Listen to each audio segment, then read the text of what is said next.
noite. Deus te louvado, Senhor, na vida eterna de Jesus Cristo. Amém?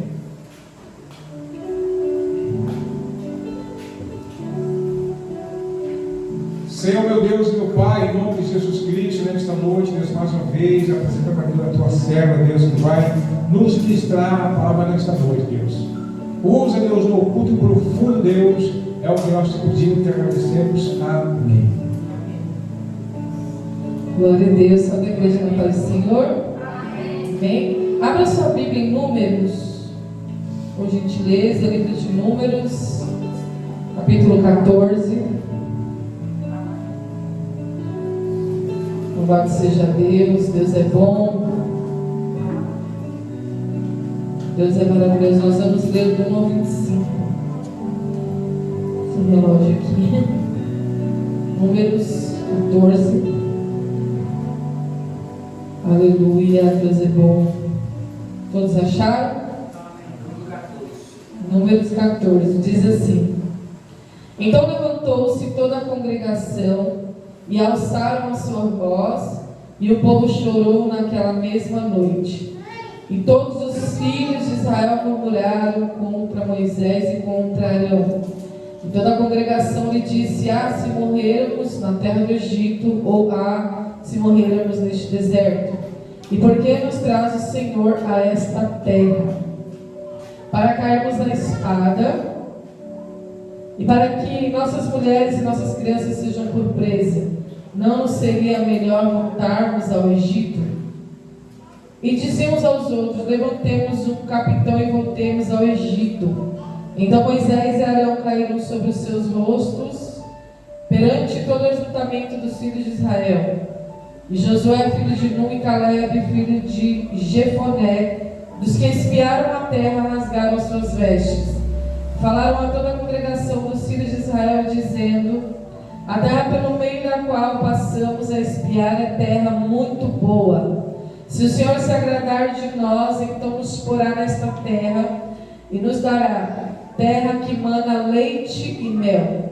Tão somente não sejais rebeldes contra o Senhor, e não temais o povo desta terra, porquanto são eles nosso pão.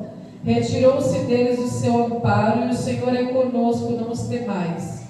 Então disse toda a congregação que os apedrejassem. Porém a glória do Senhor apareceu na tenda da congregação a todos os filhos de Israel. E disse o Senhor a Moisés: até quando me provocará este povo? E até quando me não crerão por todos os sinais que fiz no meio deles? Com pestilência eu ferirei e rejeitarei, e farei de ti povo maior e mais forte do que eles. E disse Moisés ao Senhor: assim os egípcios o ouvirão, porquanto com a tua força fizeste subir este povo no meio deles.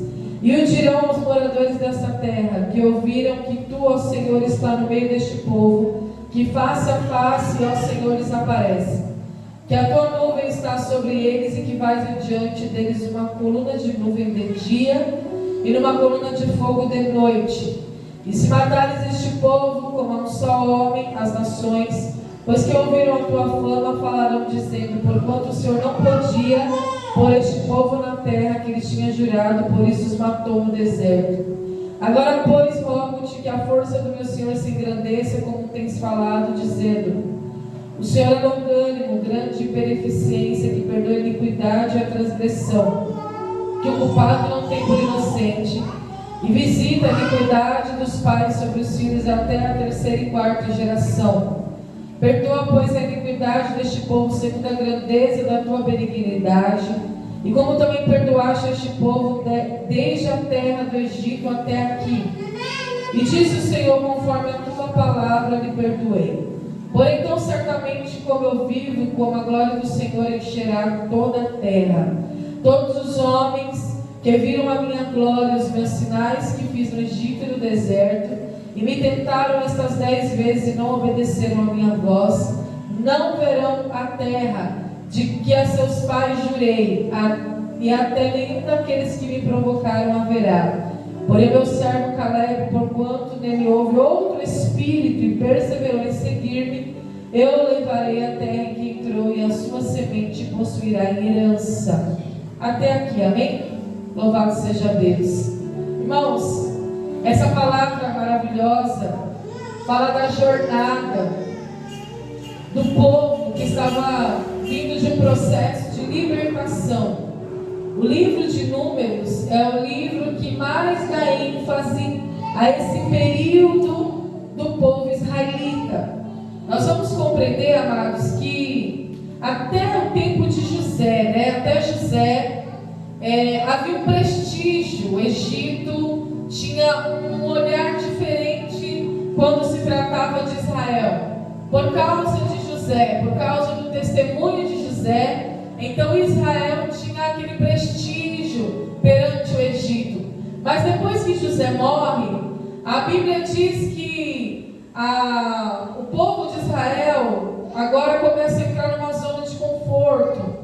E o Egito volta a escravizar Israel. Então perde-se aquele prestígio, aquela consideração que José havia construído no período em que ele viveu no Egito, mesmo como escravo, até chegar governador. Nós sabemos que toda a vida e toda a trajetória de José foi uma vida de testemunho, amém? Uma vida de glória, onde ele manifestou através da sua conduta, do seu comportamento, ele testemunhou a santidade de Deus em vida, na sua própria vida. E quando passa esse período, depois que José morre, o povo volta a ser escravizado. E o povo se perde um pouco ali, igreja. E eles começam, a um certo momento, a clamar a Deus, a dizer: Senhor, envia-nos um libertador. Por quê? Porque certamente eles haviam se lembrado da época de José, da época daquele prestígio que eles tinham quando José era governador no Egito. José não está mais entre eles, e agora eles começam a clamar, pedindo a Deus por um libertador, pedindo a Deus uma mudança de vida, pedindo a Deus que aquela realidade fosse alterada, porque mesmo sendo escravizado, igreja, o povo de Israel sabia a quem eles pertenciam, a origem que eles pertenciam, e o Deus que eles pertenciam, um Deus grande, um Deus poderoso, um Deus fiel, um Deus verdadeiro, e que certamente sofria com eles, porque a Bíblia diz que Ele é um Deus sofredor. Aleluia. Amém? E nós vamos compreender que, passado esse período, quando eles clamam por um libertador, Deus levanta Moisés. E este homem, sem cogitar, ele cogita um pouco no começo, mas depois ele entende o propósito. E quando ele entende o propósito, ele mergulha de cabeça no propósito de Deus. Deus, ele sabe quem ele escolhe. A Bíblia diz que Deus conhece os que são seus, e aqueles que ele está separando para o ministério, separando para o propósito, separando para trazer libertação, para ungir. E por que Deus unge, igreja? Para trazer libertação, liberdade aos cativos, cura aos enfermos. É por isso que Deus derrama a unção, que é a capacitação. E foi isso que Deus fez com Moisés. E nós vemos que em toda a sua trajetória, Moisés, ele está trazendo este povo, guiando este povo no meio do deserto. Deus guia o seu povo no deserto. Você crê nessa palavra? Que Deus é o guia da tua vida, da tua trajetória, da tua história. Não importa a circunstância, não importa o período que você esteja vivendo, não importa o período que a igreja esteja vivendo, mas nós sabemos que nós temos um guia. A Bíblia diz, e nós lemos, que ele colocou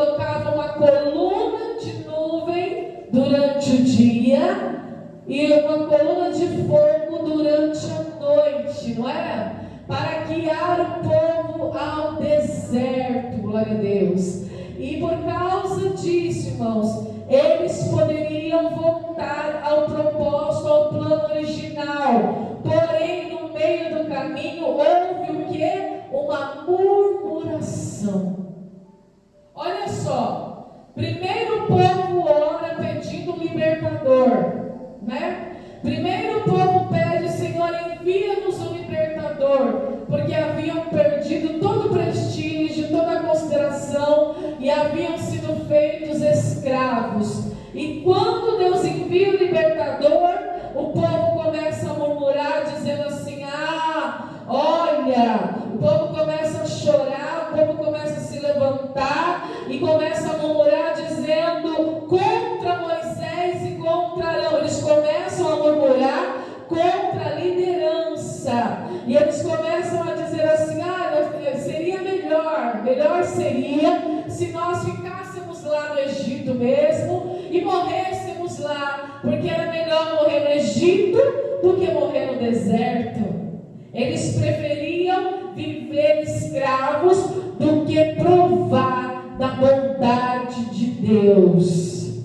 E nós vemos aqui, irmãos, que foi difícil para Moisés, porque ele já tinha passado por toda aquela situação de emancipação, que é quando Deus te chama, quando Deus muda a sua perspectiva de vida, quando Deus muda a sua mentalidade, quando Deus ele vai mudando a sua maneira de pensar, Ele vai te moldando, Ele vai te encaixando, Ele vai te ajustando ao propósito. E esse processo, igreja, é um processo difícil, não é fácil para ninguém, mas ele estava disponível a viver esse processo. E nós vemos aqui que agora passa o período de Moisés e entra quem aqui agora, igreja? Josué, não é isso? Josué também está aqui e ele vai junto com Caleb e ele vai espiar o quê? A terra que o Senhor havia prometido, o lugar do descanso, a terra que mana leite e mel. Por que a Bíblia usa essa expressão mana leite e mel? Deus está mostrando para o povo que Ele não se agrada da escravidão, que Ele é verdadeiramente o provedor de todas as coisas. Então Ele faz com que a terra brote, mana, leite e mel. Ou seja, eu vou arrancar vocês da escravidão, eu vou arrancar vocês desse lugar de escravidão, desse lugar de opressão física, emocional, psicológica, espiritual, para que você prove da terra que mana leite e mel. A Bíblia diz que há uma promessa para este povo, e a promessa é a seguinte: vocês vão colher o que não plantaram, vocês vão comer o que não produziram, porque Deus queria se mostrar o Deus de Israel. Mas o povo está o que, igreja? Murmurando. Deus é o guia do deserto, mas Ele não tolera os murmuradores. Aqui nós vemos a intervenção de Moisés. Josué e Caleb já haviam espiado a terra, rasgaram suas vestes porque o povo estava murmurando, igreja, porque o povo estava reclamando, querendo voltar ao Egito, querendo voltar às práticas antigas, querendo voltar às práticas carnais, querendo voltar, irmãos, a viver nas práticas carnais, e Deus querendo dar uma terra boa, uma terra que produz por si só. É isso que Deus tem para os seus filhos, igreja. É isso que Deus tem para mim e para a tua vida. Uma terra muito boa. E quando eu falo de terra, eu não estou falando de hectares, eu não estou falando de metros quadrados, não é isso, eu estou falando que Deus, Ele quer fazer de você essa terra, Ele quer pousar no teu coração, Ele quer adentrar ao teu coração, Ele quer que você desfrute da presença dEle, de maneira plena, igreja, de maneira integral. E aqui nós vemos que quando Josué e Caleb espiam a terra, o povo, eles voltam, o povo está murmurando, e eles estão dizendo: olha, a terra é muito boa, vocês não têm ideia do que vocês estão perdendo, vocês não têm ideia do que vocês vão perder. E aí ele diz assim: olha, se o Senhor se agradar de nós, então nos porá nesta terra e nos dará essa terra que mana leite e mel. E ele está dizendo: não sejais rebeldes. Josué e Caleb está dizendo: não sejam rebeldes contra o Senhor e não temam o povo dessa terra, porque o Senhor os colocará para o nosso sustento. Não é isso? Nós lemos? O Senhor os colocará para o nosso sustento, o nosso pão. E quando eles falaram isso, toda a congregação desejou o quê? Apedrejar esses homens, igreja.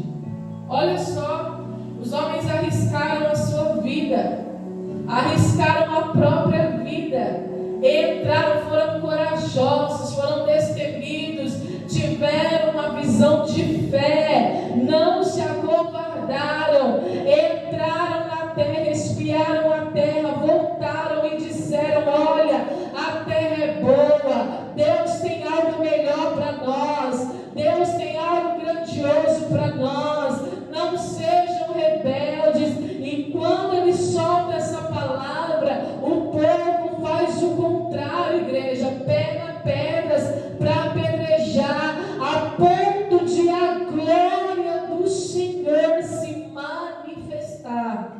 A glória do Senhor apareceu na tenda da congregação a todos os filhos de Israel. Deus precisou intervir naquela situação, porque senão ia sair muita morte. Olha só, igreja, sabe o que eu quero dizer para vocês essa noite? O diabo não brinca de ser diabo não, viu? Nós estamos em guerra. A terra que manda leite e mel representa a plenitude de Deus, representa o céu, a eternidade.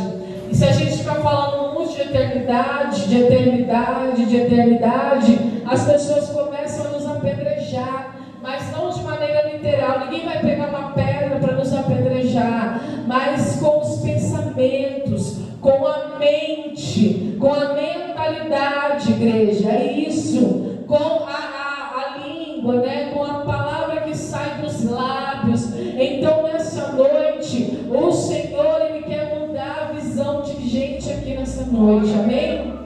O Senhor, Ele quer alterar a visão de pessoas aqui nessa noite, para que você possa ter uma perspectiva de fé, porque a terra é boa, aleluia. O deserto simboliza o mundo, e a terra que manda leite e mel simboliza o céu, a nova Jerusalém, a cidade celestial, a morada eterna. Porque por mais que a gente conquiste alguma coisa aqui nesse mundo, quando a Bíblia fala de deserto, ela está simbolizando o mundo e tudo que há no mundo. E a Bíblia diz, irmãos, que nós lemos aqui, que quando a glória do Senhor aparece, ou seja, a presença do Senhor desce na tenda da congregação, Moisés, ele vai falar com o Senhor. Olha só que interessante. E disse o Senhor a Moisés: até quando me provocará este povo? Até quando não me crerão por todos os sinais que fiz no meio deles? O próprio Deus questiona a Moisés, e o próprio Deus já está ali, irmãos, irado. O próprio Deus, entenda isso é Bíblia Sagrada, é a palavra de Deus, é a verdade de Deus, amém? E diz o Senhor a Moisés: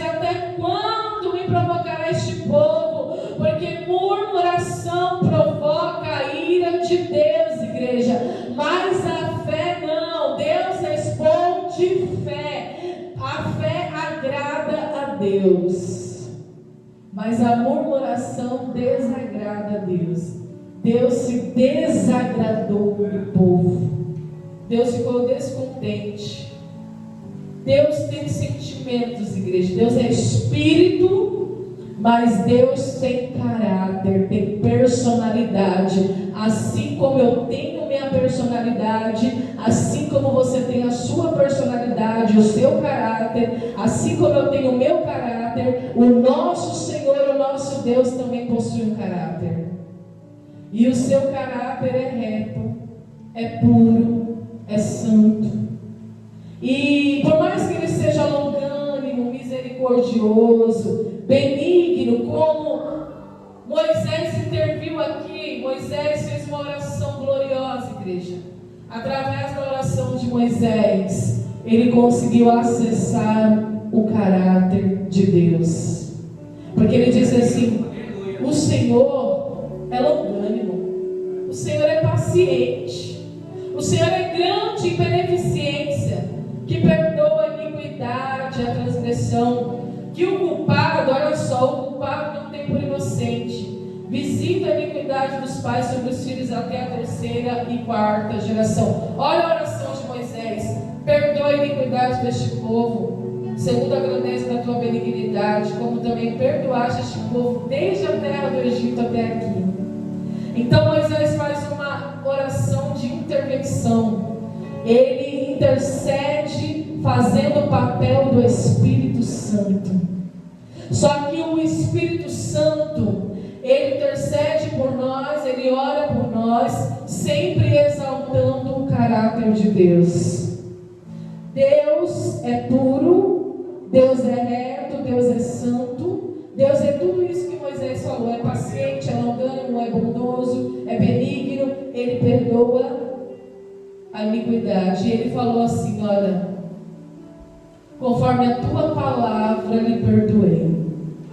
Olha só o nível de intimidade de Moisés. Olha o nível, igreja, que Moisés chegou. Ele estava a ponto de ser apedrejado pelo povo, e ele se depara com a ira de Deus, e ele consegue subir a este nível de fé, a ponto de mudar a opinião de Deus acerca do povo, fazendo o papel primeiro de Cristo, quando é perseguido pelo propósito, apedrejado, e depois do Espírito Santo, que intercede por nós e que nos assiste em nossas fraquezas. Eu não tiro a razão do povo que está caminhando 40 anos no deserto e não conseguir ter a sua promessa realizada.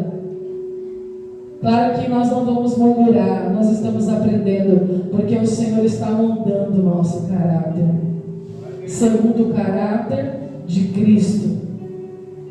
Só que Deus, ele fala assim: certamente como eu vivo e como a glória do Senhor encherá toda a terra, todos os homens que viram a minha glória e os meus sinais que fiz no Egito e no deserto, e me tentaram essas 10 vezes e não obedeceram a minha voz, não verão a terra de que seus pais jurei, e até nenhum daqueles que me provocaram a verá. O caráter de Deus é reto, é santo. Ele perdoou os pecados.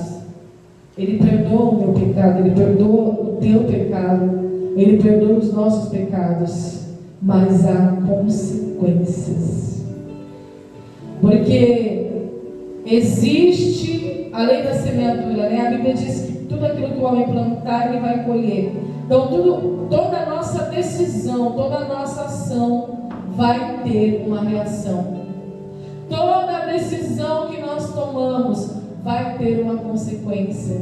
E eles decidiram murmurar, mesmo vendo a glória de Deus. Porque a Bíblia diz que a glória de Deus encheu toda a congregação, todo o tabernáculo. Deus desceu e todos viram a glória de Deus. Você tem ideia do que é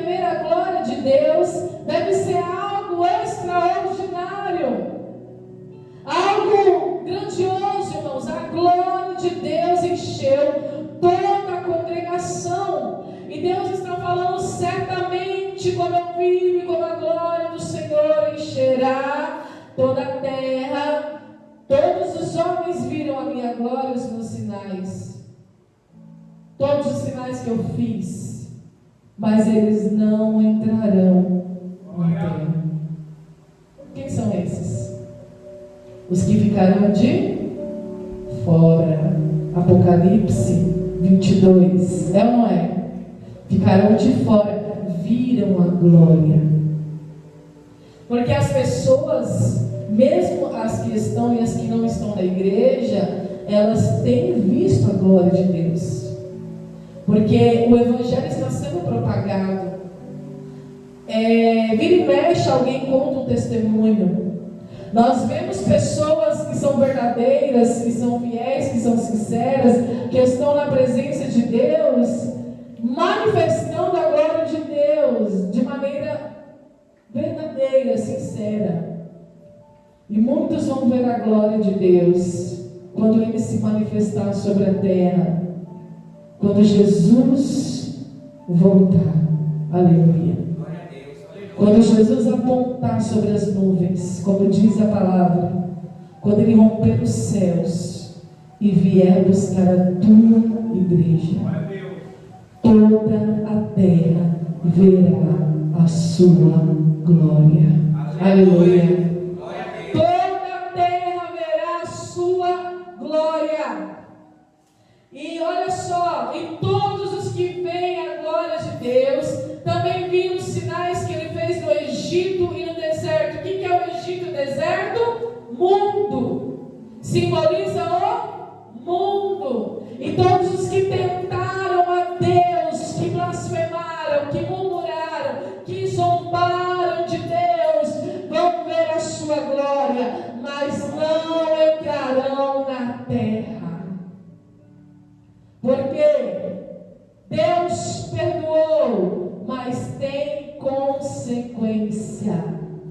Olha o que ele diz aqui: porém o meu servo Caleb, porquanto nele houve outro espírito e perseverou em seguir-me, eu o levarei à terra em que entrou, e a sua semente possuirá em herança.